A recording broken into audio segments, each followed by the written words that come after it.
Today we're making meaningful connections.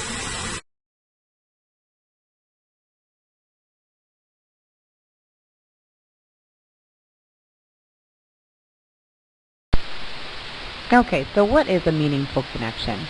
First, let's review the 3 different connections we can make to a text. The first is text to self. That's a connection that happens when you can relate something personal to the book.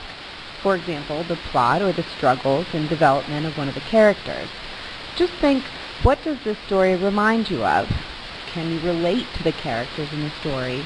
And does anything in the story remind you of anything in your own life?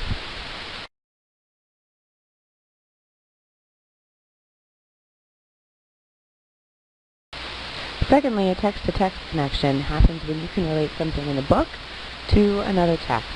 Think, what does this remind you of in another book you've read? How is this text similar or different to other things you've read? And remember, a text isn't just a book. You can define text as a movie, song, poem, art, anything.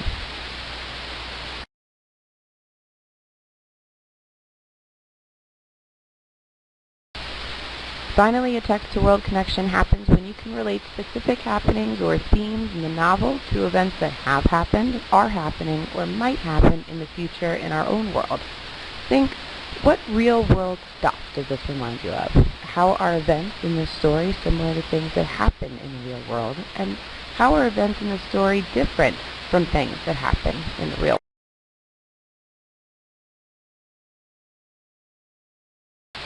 Now let's get into the real stuff of this lesson. I want you to think about this question. Look at the small arrow.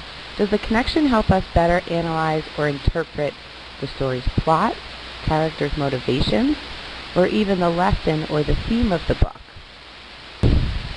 Let's talk about a shallow connection. These connections happen when, okay, yeah, I can connect to a book, but it's not in necessarily a meaningful way.